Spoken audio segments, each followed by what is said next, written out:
안녕하세요. 너랑 나랑 이서원입니다. 안녕하세요. 이근호입니다. 네, 선생님 한참 여름이 깊어가는데요. 얼마 전에 하지였다고 그래요. 그래서 하지는 낮이 제일 길고 또 동지는 밤이 제일 긴 날 아니겠습니까? 사람도 보면 그 정서나 마음이나 정말 이게 낮이라고 할 수 있는 밝음이 제일 큰 사람이 또 있고 또 상처와 아픔이 제일 큰 동지 같은 사람이 있고 뭐 비유하자면 그럴 것 같은데 오늘 선생님한테 좀 여쭤보고 싶은 거는 제 책에 그 94쪽에 있는 이야기인데요. 한 번만 더 깨우면 죽을 줄 알아. 한 번만 더 어떻게 하면? 깨우면 죽을 줄 알아. 자는 사람을 네, 깨우면 죽을 줄 알아. 죽을 줄 알아. 잠이 언제 자고 싶었던 거예요. 네, 이거는 뭐 바람둥이 남편에 대한 이야기인데 정말 수도 없이 바람을 피웠대요. 근데 아내가 그때마다 잡아냈다는 거죠. 밤에 여자들하고 이제 그 뭐 카바레 같은 데서 나오면 벌써 아내가 찝차로 선글라스 낀 남자들하고 딱 대기하면서 이 중에 누구야? 딱 이렇게 얘기해서 아내 없는 섬에 가서 하루를 살아도 행복하게 살 수 있다면 하는 게 이분의 소망일 정도로 아내한테 거의 다 들키고 집에 가면 계속 볶이고 말이죠.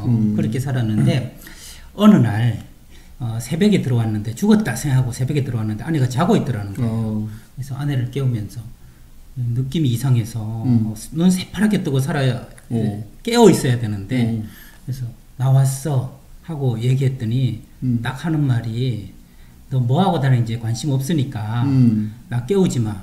한 번만 더 깨우면 죽을 줄 알아. 이제까지는 관심을 가졌는데 네네네. 이제는 포기했다 이 말이고. 그렇죠. 그랬는데 이분이 기뻐야 되잖아요, 선생님. 그토록 바라던 아내의 변화인데 잠이 안 오더래요. 그러면서 저한테 와서 겁이 나는 거죠. 아, 그래요? 그 마지막 협박이죠. 협박이에요. 내가 너를 포기했으니까 네. 잠 깨우지 마라. 네. 네가 죽든 살든 뭘 하든 나와는 관계없다. 네. 겁나는 얘기 아니에요. 그러면 이분이 느꼈던 그 겁도 선생님 말씀하신 그거였겠네요. 근데 어떻게 생각하면 이제 아내는 너 바람 피우든 말든 나 신경 안 쓰니까 마음대로 바람 피워라. 마음대로 하고 살아라. 하는 얘기면 자유로워져서 이제 아내는 집에 두고 마음껏 옛날에 하던 걸 하면 될 텐데 하던 뭐도 멍석 깔아놓으면은 못한다는 그런 심리일까요? 제가 이게 궁금하네요, 선생님. 그래요. 우리 속담에 딱 맞는 얘기예요. 하던 짓도 그 멍석 깔아놓으면 안 하잖아요. 예. 근데 우리가 바람 피운다고 하는 것은 첫째 이제 쾌락이 따르기도 하지만은 네. 쾌락보다 더 즐거운 게 스릴이 있는 거예요. 모르게 하니까 들킬까봐 잔뜩 긴장을 해가면서 말이죠. 스릴. 이 스릴이 쾌감으로 그게 합해져서 네. 그런 거예요. 바람을 피울 때 그 즐거움 못지않게 큰 것이 그러게 네 맘대로 하라 그러면 그런 스릴이 없어지니까 그 재미가 하나도 없는 거지. 재미가 최소한 절반으로 없어지는 거예요. 아하. 야, 스릴은. 근데 이제 그런 얘기, 뭐 셰익스피어의 그 킹 리어라는 네네네. 있잖아. 네. 그 보면 그 임금 옆에 그 제담을 하는 제담꾼이. 사람이 그 네. 제담꾼이 그 맨날 붙어 나오잖아요. 네. 거기서 내가 한 구절 생각나는 게 그 본처보다 첩이 낳은 애가 머리가 IQ가 더 나았다는 거예요. 첩이. 그런 대화가 그 네네. 제담꾼이 하는 얘기 리어왕. 그대로 된 거는 아니지만 네네네. 뜻이 이제 그런 게 네네. 나와요. 그럼 이 임금이 놀라가지고 왜 그러냐 그러니까 네. 그 해석이 재밌어요. 뭐냐면 본처는 나하고 결혼을 정식으로 하고 도장을 이미 딱 찍어놨으니까 말이죠. 네. 어디로 갈 것도 없잖아요. 네네네. 그대로 말하면. 그런데 첩은 가려면 가는 거고 잘못해서면 못 가고 그러잖아요. 그렇죠. 그리고 또 본처가 한테 들킬까봐 또 겁도 나고 네네네. 그러니까 북박이 본처. 그러니까 방송에서 좀 부적합할지 몰라도 이제 부부 관계가 네. 본처와는 비몽사몽간에 한다는 거예요. 도장을 찍어온 사람이니까 안심하고 네, 안심하고. 그러나 첩이라는 사람은 도장 찍은 사람이 아니니까 네.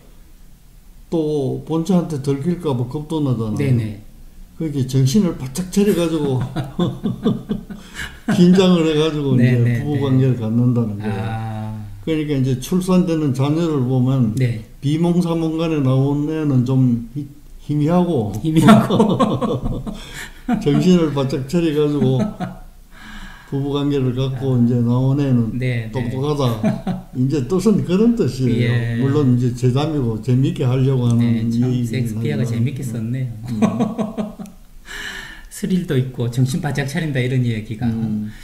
그러면 한편으로 저는 이 책에서 이제 쓰기를 여자의 마음은 봄, 여름, 가을, 겨울을 탄다. 제가 이런 표현을 했어요. 봄에는 좀 이렇게 나쁘게 얘기하면 좋게 얘기하면 설레는 거죠. 안지랑이처럼. 예, 좀 이렇게 슬슬 짜증이 올라오고 여름이 되면 엄청 분노가 폭발하고 더우니까 가을이 되면 좀 스산한 바람이 부니까 감심이 식고 또 겨울이 되면 아주 시베리아 벌판 같으니까 무관심하다.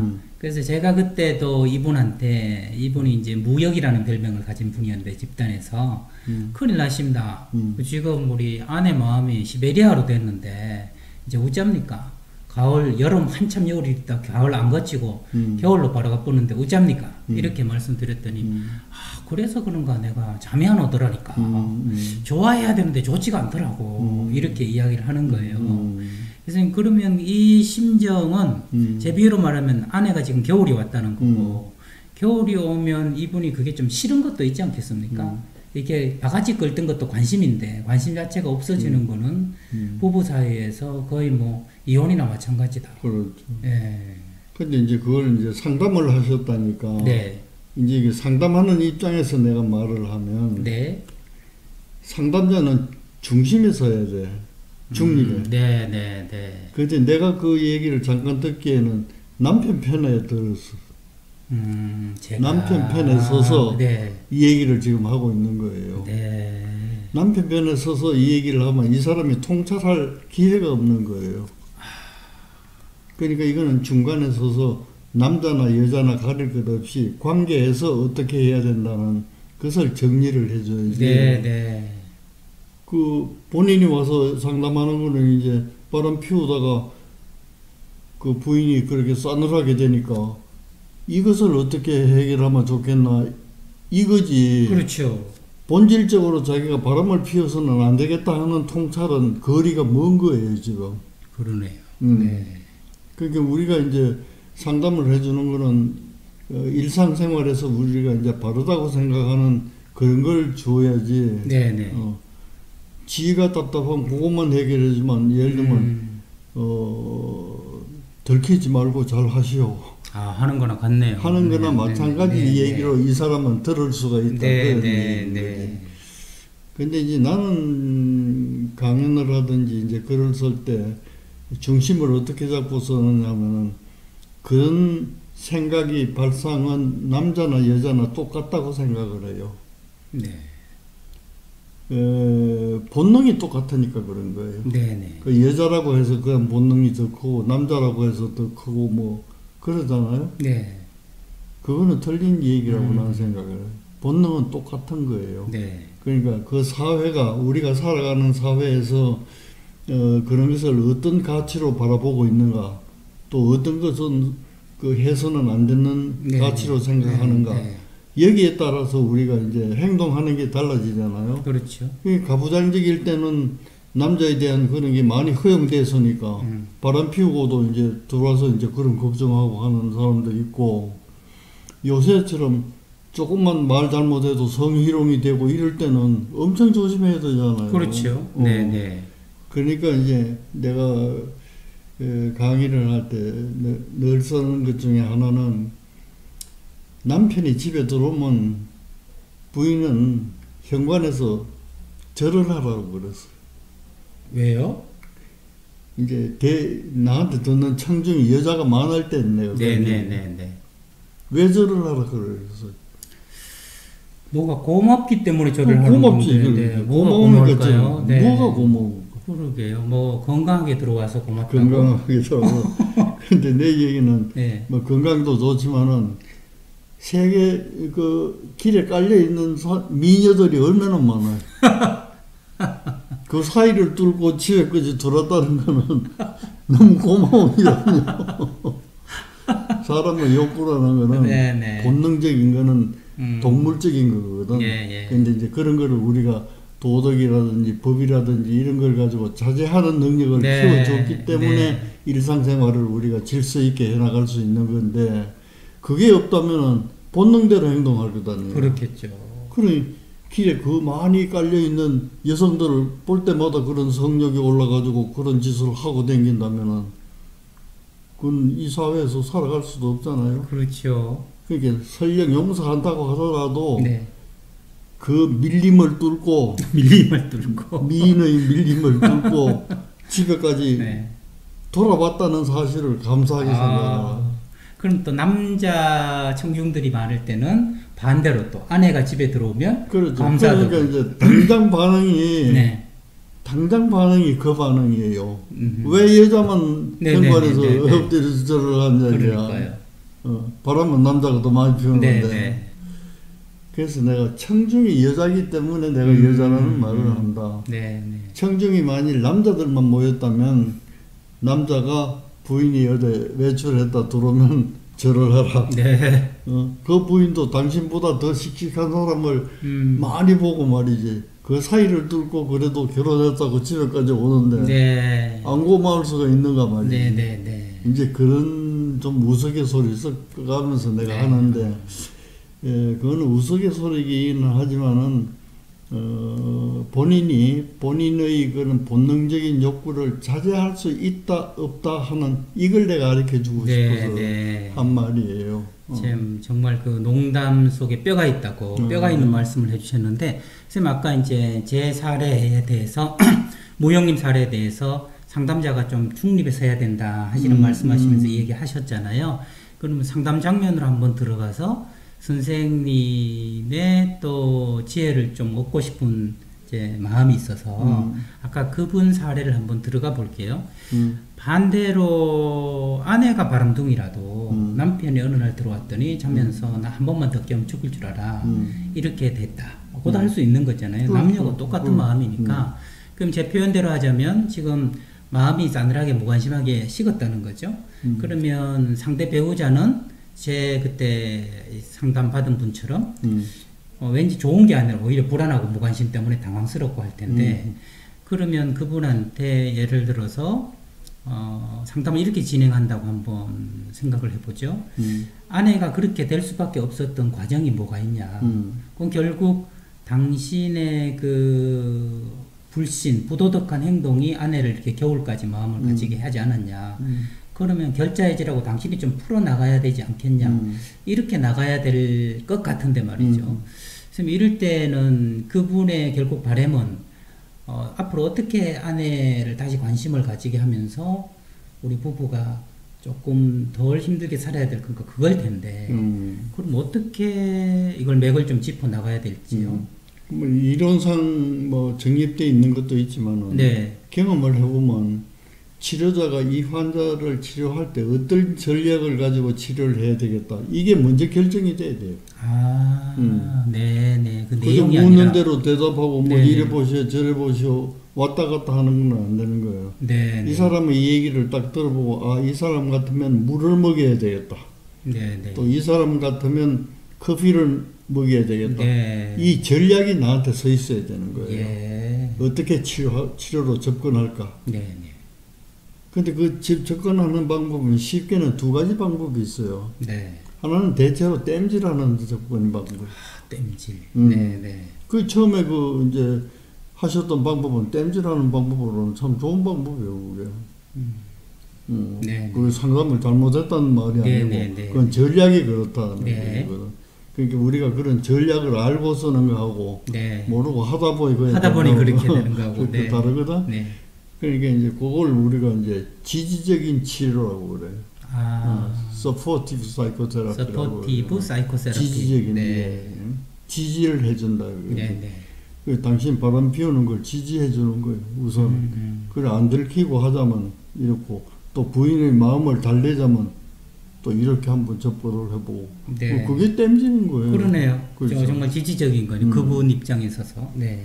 그 다음에는 우리가 이제 통찰 치료라는 방법이 있어요. 네. 전략이. 네. 통찰이라는 건 뭐예요? 알아차리는 거잖아요. 네.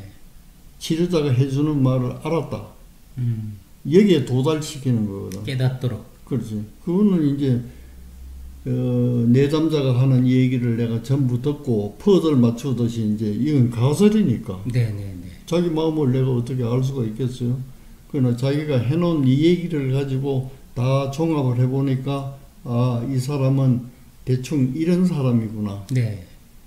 이런 사람이 통찰에 이르도록 하자면 내가 어떤 방법을 써야 되겠구나. 네. 이게 써야 되잖아요. 그렇죠. 그러니까 지지방법하고 통찰하고 명확히 다른 거는 뭐냐 하면은 지지하는 방법은 그냥 땜질이라고 내가 표현을 했어요. 네. 도로에 이제 수도 파이프가 터져가지고 물이 조금 땅 위로 올라와요. 네. 그러면 그 이제 새는 게 적으면은 네. 크지 않으면 그냥 거기에 세면을 저기 아스팔트를 한 번 더 깔아버리면 또 한참은 지나잖아요. 그야말로 땜질, 임시방편. 그렇죠. 네. 그러나 통찰 치료라고 하는 것은 왜 새는가 하는 게 문제예요. 근본 원인. 네. 그러니까 땅을 파보고 새는 걸 알아야 돼. 근원.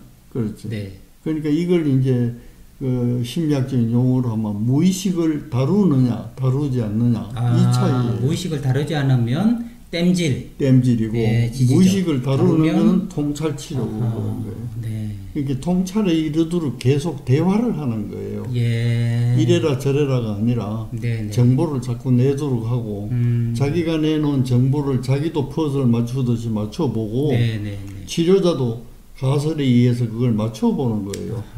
네. 이 사람이 내놓은 정보를 가지고 다 이렇게 합해보니까 아 이렇구나 이거거든. 네네.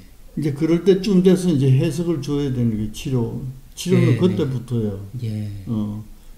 당신 말을 다 들어보니까 당신이 너무 바람을 많이 피우고 그래서 마누라가 그랬는데 왜 당신이 바람을 피우는가 생각을 하니까 예를 들면 어릴 때 뭐 어쩌다든지 아니면 어떤 트라우마가 있다든지 또 당신의 욕구가 뭐 교육적으로 어떻게 이제 잘못 받아서 그렇다든지 이런 게 발견되잖아요. 그러니까 그야말로 뿌리의 근원이 그렇지. 근원을 이제 얘기를 해보면 그 내담자도 자기가 한 얘기가 있으니까 그걸 가지고 자기도 짜집기를 해보는 거예요. 네네. 해보고 치료자가 하는 말하고 근사하다 싶으면 아 그렇군요 이래 되는 거예요. 그렇군요. 그게 통찰이에요. 네네. 알도록만 해주면 그 다음 하고 안 하고는 그 사람 몫이에요. 네. 그러니까 이제 통찰 치료라는 것은 함께 가면서 이 사람의 문제가 뭔가를 주고받으면서 같이 네네. 찾아보는 거예요. 네. 무의식적인 것을. 그렇게 구분하시면 쉬울 것 같아요. 그래서 이 모영님 같은 경우는 현재 당신이 바람을 피운 것, 그 다음에 안에 마음이 식은 것을 어떻게 이걸 잘 조절해서 조금 원만하게 지낼 건가. 이건 말하자면 지지적이지만 겉만 처방하는 땜질식의 상담이라고 한다면 이런 행동이 나오게 된 건 어떤 역사가 있고 어떤 원인이 있을까로 어디서부터 생긴 습관인가. 그렇죠. 그게 꼭 어린 시절일 필요는 없지만 당신이 처음 그렇게 된 건 언제냐, 그때 어떤 마음이 들었느냐 해서 정보를 알아서 마침내 이 근원을 알게 되는 거. 야, 그렇게 생각하면 이 땜질은 굉장히 빠르고 효과가 당장 눈에 보이는 것 같지만 시간도 오래 걸리질 않아요. 그러니까요. 그래서 그 생각해 보세요. 늘 그렇게 이제 들키니까 앞으로 잘 들키지 않도록 조심을 좀 해요. 다른 방법을 써보세요.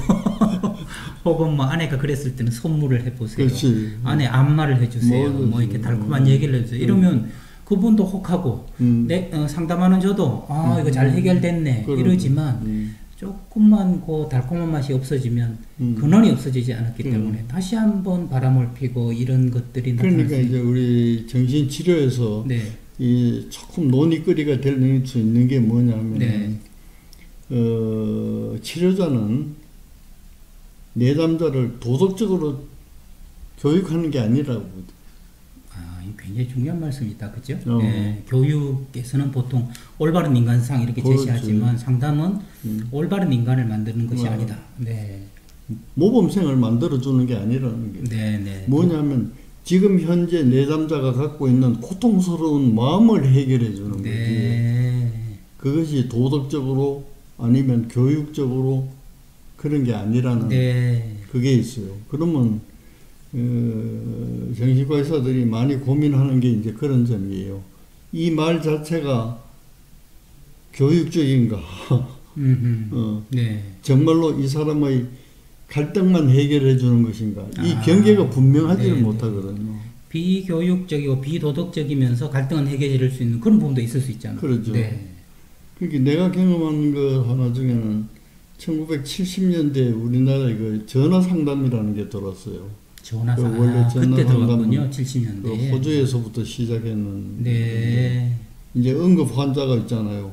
응급이 아니라도 마음이 답답한 사람은 어딘가 풀어야 되겠는데 이제 그 병원 문턱은 높고 전화 들면 금방 나오잖아요. 그래서 이제 그 목사님이 그걸 만든 거예요. 그게 우리나라에 70년대 중반에 들어왔어요. 들어왔는데 전화 상담 경험이 있는 사람이 아무도 없는 거예요. 그랬겠죠. 처음 들었으니까. 나도 전화 상담이 이게 상담이 될까 나는 그런 회의를 갖고 있었어요. 그런데 이제 상담 교육을 할 사람은 또 우리매로 이제 이런 데 종사하는 사람밖에 없는 거예요. 그럼 교육은 해줘야 되는데 경험은 없단 말이에요. 그래서 나도 이제 전화를 토요일마다 가서 받아봤어요. 이게 안 될 거라고 생각을 했는데 정보 하나를 주는 것만 가지고도 이 사람이 고맙습니다, 알았습니다 이런 사람들이 참 많더라고요. 그러니까 이게 꼭 면대면 치료와는 달리 그래도 이렇게 주는 그게 있구나 이렇게 내가 생각을 했는데 아까 이 얘기대로 도덕적인 건가 아니면 교육적인 건가 이걸 포함을 시켜야 되느냐 아니면 내담자가 질문하는 고통스러운 그 점만을 중점적으로 해야 되는가. 교과서에는 그것만을 하라고 돼 있거든. 그런데 한 번은 그 아주 애띤 목소리로 전화가 왔어요. 중학생 좀 될까 말까 하는데 굉장히 어린 목소리를 들으니까 그 여보세요, 여기 생명의 전화입니다. 뭘 도와드릴까요? 이건 이제 처음 멘트를 하는 거예요. 그러니까 아저씨 이러더라고. 아저씨. 네, 말씀하세요. 그러니까 애기 떼는데 얼마예요? 애 뗀 목소리. 애기 떼는데 얼마예요? 유산을 시키는데 돈이 얼마 드는가요? 그러니까요. 그래서 내가 얼마다 이렇게 알려주면 될 일이잖아요. 지금 생각하면 그래요. 그런데 내가 확 가슴에 닿는 게 뭐냐면 요 어린 게 말이지. 도덕적으로나 교육적으로 내가 이걸 한마디 해줘야 되는 건지 그런 갈등 생기겠네. 안 해야 되는 건지 이게 순간적으로 혼돈이 오더라고 이게. 한마디 하고 싶죠 사실. 그래서 내가 한마디 하고 싶어가지고 그래서 뭐 애기 아빠가 누구냐 뭐 어쩌고 괜히 안 물어도 될 소리 이것저것 이렇게 둘러대면서 물으니까 전화를 딱 끊으면서 하는 얘기가 이 아저씨 아무것도 모르는데 이 아저씨 아무것도 모르는데 하고 끊어. 그래서 내가 전화 상담을 오래 하면서 그 점을 늘 생각해 봤어요. 어디까지 줘야 되는가. 그 지금 생각은 묻는 거 대답만 해주면 될 것 같아요. 저는 경비가 얼마 드는지 그게 궁금해서 나한테 물었는데 뭐 자기 아빠가 누구냐 뭐 어떻게 해서 임신하게 됐느냐 쓸데없는 소리잖아요 이게 따지자면. 그런 갈등이 있더라고. 있는데 교과서에는 그 문제만 다루라고 돼 있어. 그런데 그 한계를 치르다가 명확히 말이지 딱 잘라가지고 생각하기가 너무 어렵더라고. 거기에 대한 굉장히 지혜로운 말씀 저는 지금 저한테도 통찰이 왔네요. 인사이트. 제가 대학원에 가서 석사과정으로 상담을 다시 공부한다고 했을 때 선생님께 어떤 마음가짐으로 공부하면 좋겠습니까? 그렇게 여쭤봤더니 선생님이 그때 이렇게 말씀하셨거든요. 모르는 것만 물어봐라. 그 말이 저한테 지금 1년 반째 계속 적용이 되더라고요. 별걸 다 기억하고 나는 했는 줄도 모르겠는데 그런 것 같아요. 나는 했는 줄 모르는데 상대는 이렇게 제자는 그 말을 1년 반 동안 계속 가슴에 품고 그 말대로 대학원 생활을 하니까 이상이 없었어요. 이상이 없었어요. 이걸 네. 내가 이 얘기를 했다면은 네. 지금 생각하면 이론적으로 네. 우리 교과서에 이런 말이 나오는 게 있어요. 환자가 왔을 때 네. 치료자를 어떻게 생각하는가. 이걸 이제 이렇게 유형별로 나눈 게 있어요. 오히려 환자 입장에서 치료자를 어떻게 생각하는가. 환자는 치료자를 흥미로운데요? 대상으로 네. 생각하고 온다. 어허. 아주 권위자로 생각하는 거예요. 네. 이 사람한테만 가면 내 문제가 풀릴 것이다. 정말 권위주의적으로 마술적으로 확 풀어줄 것이다. 그렇죠. 네. 그 다음에는 치료자를 자기 애인 정도로 생각하고 사랑하는 대상으로. 예.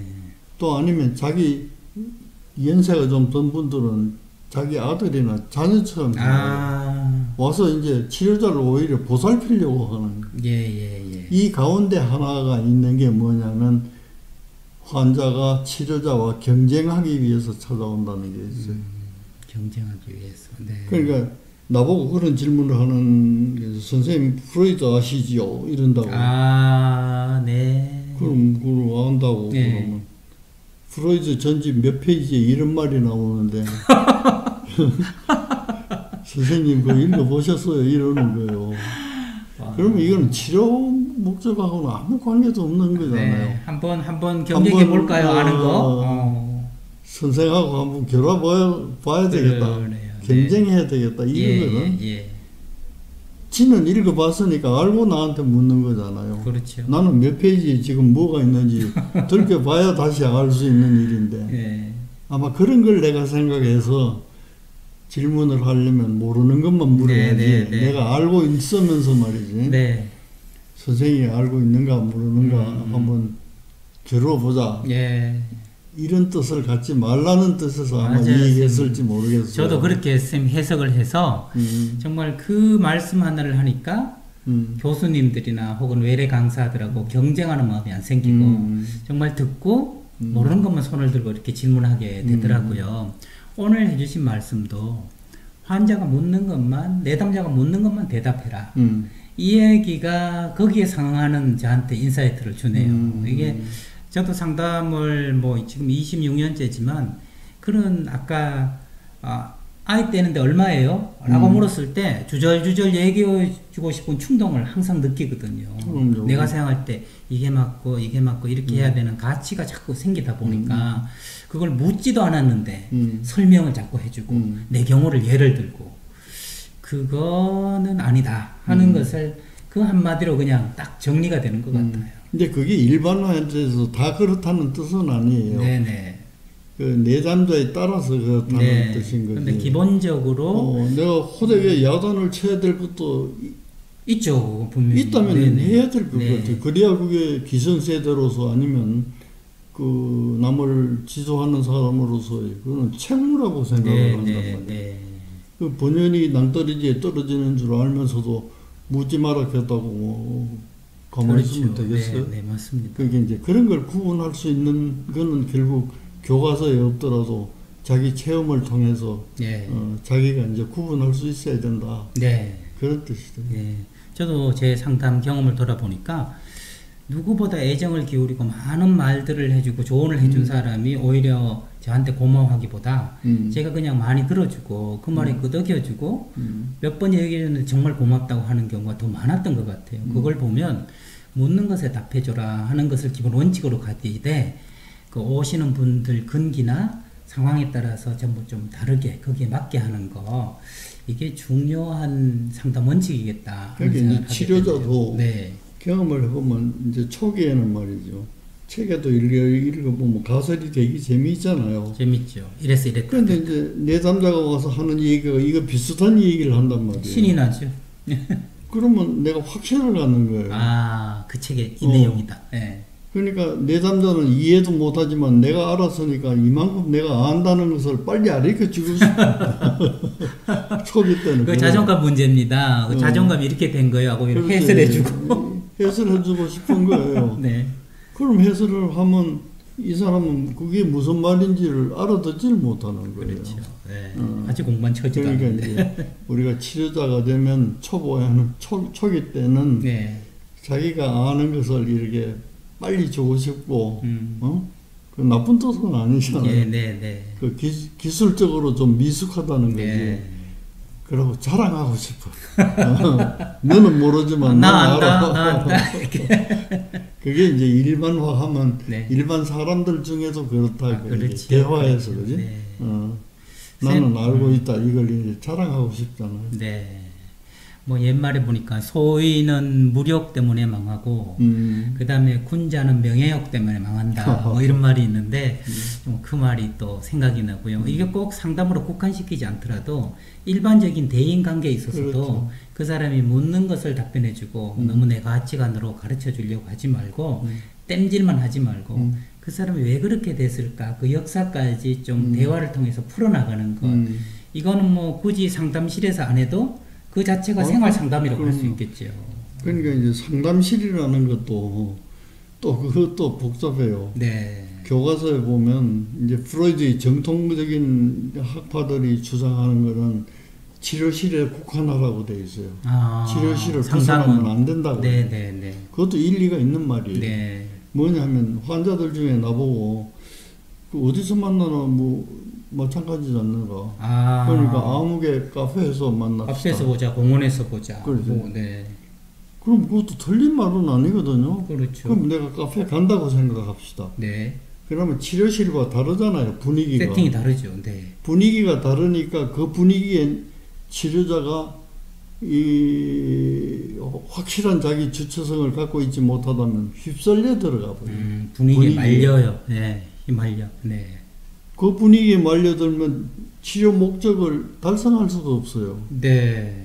분위기가 좋으니까 우리 애인 합시다. 이래 되면 어떻게 되는 거예요? 그래요, 맞아요. 이제 네. 그래서 정통 그 프로이드 학파에서는 이 치료실을 절대로 벗어나면 안 된다고 얘기하는 거예요. 엄격하네요. 이제 거기에 비해서 그 사이코 드라마를 장시한 모레노라는 사람이 있어요. 이 사람은 무슨 소리를 했냐면은 내가 선자리가 치료실이라고 얘기했어요. 좀 다른 입장이다, 그죠? 네. 그렇게 길에서 만나도 좋고, 뭐, 다방에서 만나도 좋고, 공원에서 만나도 좋은 거예요. 내가 있는 자리면, 있는 그 자리가 치료실이라는 뜻이에요. 이것도 굉장히 중요한 얘기예요. 네. 맞는 말이긴 하지만은, 적어도 그렇게 하자면은 치료자가 그 분위기에 휩쓸리지 않는 흔들리지 말아야 돼요.